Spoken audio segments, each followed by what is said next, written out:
Hello friends, welcome to my YouTube channel Pavita Deepak tuition classes learn with basics. तो आइए उसी chapter का हम अगला टॉपिक शुरू करते हैं। जो चैप्टर पढ़ रहे हैं हम लाइट रिफ्लेक्शन एंड रिफ्रैक्शन। तो उसमें हम बहुत कुछ पढ़ चुके हैं। मैंने उस पर about 4 to 5 video lectures prepare किए हुए हैं और आपको अपलोड कर दिए गए हैं। तो आप पहले से उसको पढ़ सकते हैं। उसमें बहुत से अच्छे कंसेप्ट क्लियर किए गए हैं। उनको प्लीज़ व्यू कीजिए, लाइक कीजिए, शेयर कीजिए। अगर आपको अच्छा लगे तो कमेंट करके बताइए। चलिए अब हम अगला टॉपिक देखते हैं। अब हम शुरू करते हैं रिफ्रैक्शन ऑफ लाइट। आइए पढ़ते हैं क्या है। देखिए, reflection is just different from refraction. Reflection आप पढ़ चुके हैं, किसी भी लाइट रे का किसी पर्टिकुलर पॉइंट पे टकराकर वापस जाना, दैट इज रिफ्लेक्शन। अब रिफ्रैक्शन का मतलब क्या है, देखिए कुछ डिफरेंस है। आइए पढ़ते हैं। पहले इसकी डेफिनेशन देख लेते हैं। The phenomenon of change in direction of light, the phenomenon of change in direction of light when travel from one medium to another. देखिए, फिनोमिनन मतलब कोई भी एक प्रोसेस हो सकती है, या कोई भी एक प्रोजेक्ट हो सकता है, कोई भी एक चीज हो सकती है जिसपे हम कुछ एक्टिविटी कर रहे हैं। Change in direction of light, light की डायरेक्शन चेंज हो जाना। When travel from one medium to another. ये मीडियम क्या है? मीडियम का मतलब है कि किसी भी एक, जैसे मीडियम है, हम एयर को लेते हैं normally light medium, rare medium, इसमें से हर चीज आसानी से पास हो सकती है। बट कुछ ऐसी चीजें भी है डेंसर मीडियम बोलते हैं जिनको, जैसे ग्लास या वाटर, जिसमें से पास तो हो जाएगी। और ग्लास और वाटर हम इसलिए लेते हैं वो ट्रांसपेरेंट, हम देख सकते हैं। बहुत सी चीजें देखिए, लाइट की जो प्रॉपर्टीज होती है उसके अकॉर्डिंग वो किसी भी चीज से पास हो सकती है। जैसे हम देखते हैं, अगर हमने यहाँ पे बहुत ही हाई लेवल को, हाई क्वालिटी टॉर्च को किएंगे तो यहाँ पे हमें कुछ रेड दिखेगा। इट मीन्स ब्लड में से वो पूरी पार नहीं हो पा रही है, बट ब्लड में से कुछ ना कुछ वो आर पार हो रही है। ठीक है, इसलिए हम कह देते हैं कि भाई एक मीडियम से दूसरे मीडियम, तो एयर से वाटर में, वाटर से ग्लास में, एयर से ग्लास में, ग्लास से एयर में, कुछ भी। ठीक है। The phenomenon of change of direction of light when travel from one medium to another. मतलब एक मीडियम से दूसरे मीडियम में जब लाइट जाती है तो उसकी डायरेक्शन चेंज हो जाती है। कैसे, वो दिखा देता हूं मैं। देखिए, मान लीजिए ये मैंने एक ऑब्जेक्ट लिया गया है जिसको मैं ग्लास लिया हुआ है, ठीक है, और ये नॉर्मल एयर है ही, खुला है। अगर हमने यहां से कुछ टॉर्च से अगर ऐसे लाइट इस ग्लास पे डाली है, ठीक है, ग्लास पे ऐसे, तो आप देखेंगे कि जो लाइट है वो इस तरफ मुड़ गई है। देखिए, जानी तो थी सीधी ऐसे, बट ये ऐसे आ गई। आया कुछ समझ में? फिर से देख लीजिए, ये देखो इस तरफ क्यों मुड़ी है, उस तरफ क्यों नहीं मुड़ी, ये मैं बाद में बताऊंगा। पहले आप सिंपली इतना देख लीजिए कि कोई भी लाइट रे से सीधी आ रही तो सीधी जानी चाहिए थी, बट वो इस तरफ बेंड हो गई है। इट मींस रिफ्रैक्शन हुआ है। अब हमें ये बात पता करनी है कि भाई इस तरफ क्यों मुड़ी, उस तरफ क्यों नहीं मुड़ी। ठीक है, एग्जाम्पल के लिए मैं आपको बता दूं, a pencil dipped in water partially appears a little bent due to refraction of light. आप किसी भी पेंसिल को पानी में आधा डुबोइए, पानी में आधा, तो आप देखेंगे वो थोड़ी बेंड मिलेगी, या तो इस तरफ या इस तरफ। समझ रहे हैं? मान लीजिए, देखिए मैं आपको बता दूं, ये मान लीजिए जी बीकर है, यहाँ पे इतना पानी भरा हुआ है, और इसमें ऐसे कोई, मैं यहाँ पे पेंसिल रख देता हूँ ऐसे, तो आपको या तो ऐसे दिखेगी वो पेंसिल, ऐसे, ठीक है, मतलब बेंट हुई दिखेगी। ओके, ये रिफ्रैक्शन ऑफ लाइट है। जैसे आप देख भी सकते हैं, अपने घर करके देख सकते हैं। चलिए, अब मैं आपको कुछ ऐसी बात बताने जा रहा हूं जिससे कि आपको ये पता लगे कि इस तरफ क्यों होती है और उस तरफ क्यों होती है। ठीक है, देखिए,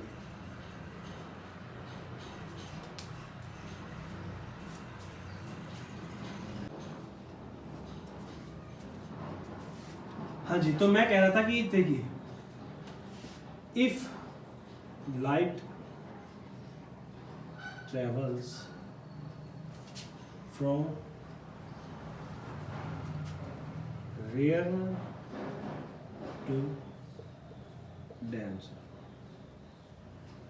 अगर लाइट रेयर मीडियम से डेंसर मीडियम की, रेयर मतलब बहुत हल्का, जिसे हम नॉर्मली एयर लेते हैं, और डेंसर कुछ भी हो सकता है, ग्लास या वाटर।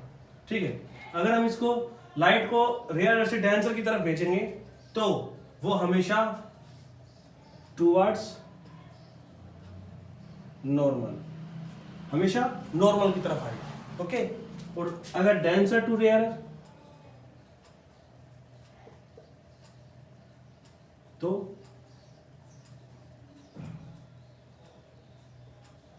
Away from normal. आ गया बात समझ में? फिर से देख लीजिए, देखिए ये एयर था, ये ग्लास था, okay, rarer to denser आई तो ये नॉर्मल की तरफ, नॉर्मल मतलब कोई भी एक परपेंडिकुलर जो हम ड्रॉ करते हैं, ठीक है, नॉर्मल की तरफ मुड़ गई। और अगर यही हम इससे ऐसे ले जाते ऐसे तो ये नॉर्मल से दूर की तरफ हो जाती है। ओके, आगे समझ में, नोट कर लीजिए इसको।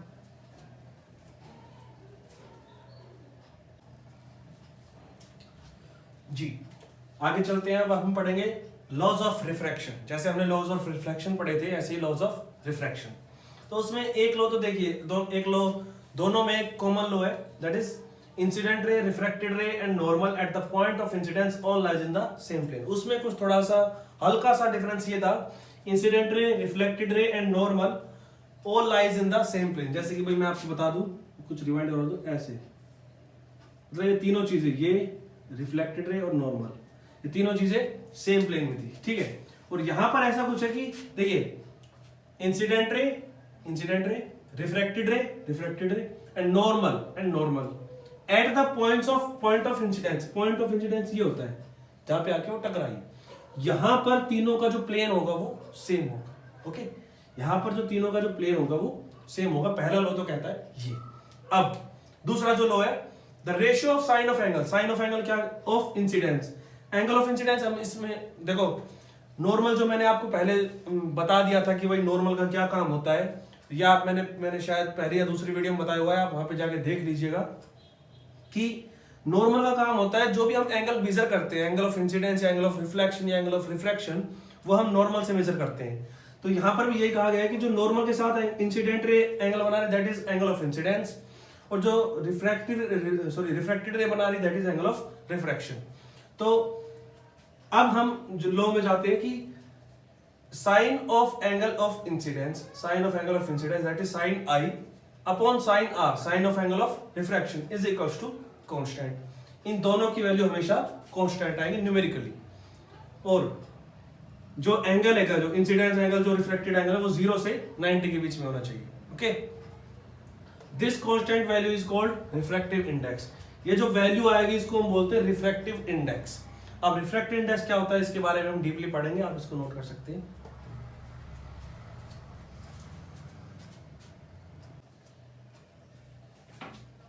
हाँ जी, तो हम रिफ्रैक्टिव इंडेक्स पे थे, तो आइए अब इसको पढ़ते क्या होता है। देखिए सबसे पहले डायग्राम को समझ लेते हैं। पहले पढ़ चुके हैं इसको, फिर भी एक बार देख लेते हैं। इंसिडेंट रे है, ये यहाँ पे आ रही है, यहां से इंसिडेंट होके और इस तरफ उड़ रही है, रिफ्लेक्शन होके, ओके, इतना समझा कि ये नॉर्मल है। जो पहला मीडियम है जहां पे रे आ रही है दैट इज एयर, और दूसरा है ग्लास, मतलब रेयर टू डेंसर आ रही है तो इस तरफ मुड़ गई है, ठीक है। अब रिफ्रैक्टिव इंडेक्स क्या होता है? It can be defined as the ratio of speed of light in medium 1। पहले इतना देखते हैं। मीडियम 1 ये है, स्पीड ऑफ लाइट मतलब यहां से यहां तक कितनी स्पीड से ये रे आ रही है। आगे समझिए, यहां से यहां तक कितनी स्पीड में ये लाइट आ रही है, that is the speed of light in medium 1। और यहां से रिफ्रैक्शन होने के बाद यहां से यहां तक कितनी स्पीड से लाइट जा रही है, that is the speed of light in medium 2। Glass कुछ भी हो सकता है, glass, water, whatever it is. चलिए फिर से एक बार देख लेते हैं कि यहां से और यहां तक जितनी स्पीड से लाइट आ रही है that is the speed of light in medium 1, और यहां से यहां तक जा रही है that is the speed of light in medium 2। उन दोनों का रेशियो हमें देता है इनका रिफ्रैक्टिव इंडेक्स। आ गया समझ? एक पॉइंट नोट करने वाली बात है, इसको हम n21 से डिनोट किया है। मान लो ये 2 है और ये 1 है, तो n21 इससे डिनोट किया है। क्यों? देखिए n21 is the refractive index of medium 2 with respect to medium 1। जो भी रिफ्रैक्टिव इंडेक्स इससे निकल के आएगा, जो भी वैल्यू निकल के आएगी, वो एक्चुअल में वो वैल्यू इसकी रहेगी इसके रिस्पेक्ट में, ठीक है ना। मीडियम 2 की रहेगी मीडियम 1 के रिस्पेक्ट में। आगे बात समझ में? अब इसको हम खुद अपनी तरफ से बना के लिखेंगे तो ऐसा कुछ होगा। मान लो मैंने n12 लिखना है, n12, तो क्या करेंगे? Speed of light in medium 2 upon speed of light in medium 1, मतलब इसके रिस्पेक्ट में इसकी कितनी वैल्यू होगी, ठीक, सॉरी, इसके रिस्पेक्ट में इसकी कितनी वैल्यू होगी। अगर उल्टा कर देते हैं तो कंफ्यूज नहीं होना है, फिर से देख लीजिए कि n21 है, जो n21 में देखिए n जो 1 है ना मीडियम फर्स्ट है वो ऊपर की तरफ आएगा। n21 में जो फर्स्ट मीडियम है वो ऊपर आएगा। आ गया समझ में? और ये शो क्या कर रहा है कि सेकंड जो मीडियम है उसका जो रिफ्रैक्टिव इंडेक्स है वो फर्स्ट के कंपैरिजन में कितना है, ये शो कर रहा है। आ गया समझ में?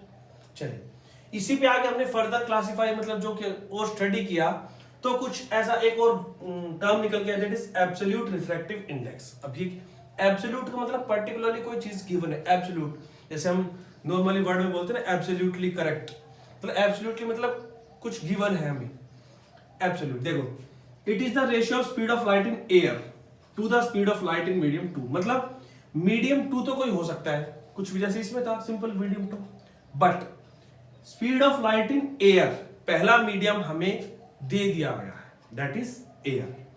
ठीक है, पहला मीडियम हमें दे दिया गया है दैट इज एयर, दूसरा मीडियम कोई भी हो सकता है। तो इसको हम कैसे डिनोट करेंगे? सिंपल सी बात है, मीडियम 1 की जगह क्या लिख देंगे? एयर। जैसे यहां पे लिखा गया है एम, हमने क्यों लिखा है? एम किसी भी मीडियम के लिए, ठीक है ना।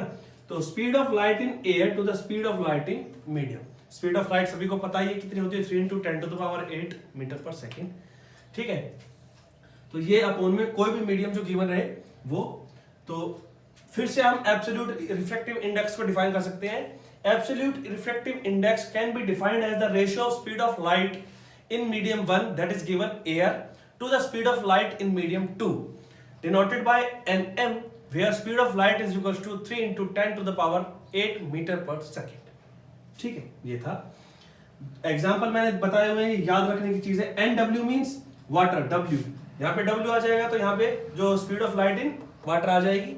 ओके, और एयर की हमें पता ही है, तो इससे जो निकाल के आएगा दैट इज nw, तो ये आता है 1.33, पहले से ही कैलकुलेटेड है। Similarly ng, g for glass, तो यहाँ पे अगर g रखेंगे तो यहाँ पे भी ग्लास आएगा, speed of light in glass, और ये भी कैलकुलेटेड दैट इज 1.52। तो यहाँ पे ये हमारा आज का लेक्चर खत्म होता है। इसको अच्छे से पढ़ना, देखना, और अगर कुछ समझना है तो प्लीज मुझे कमेंट करके बताएं, और इसको अभी नोट कर लीजिए। आप फिर से रिवाइंड करके एक बार प्यार से देखिएगा, बहुत ही इंपॉर्टेंट टॉपिक है। इसके बाद हम स्फेरिकल लेंस के बारे में पढ़ेंगे, उसके बाद उसकी जो रे डायग्राम्स है उसके बारे में पढ़ेंगे, बहुत सी चीजें पढ़ेंगे। चलिए प्लीज इस वीडियो को लाइक करें, अगर आपको अच्छी लगे तो इसमें कमेंट करके बताएं और शेयर जरूर करें। Thank you.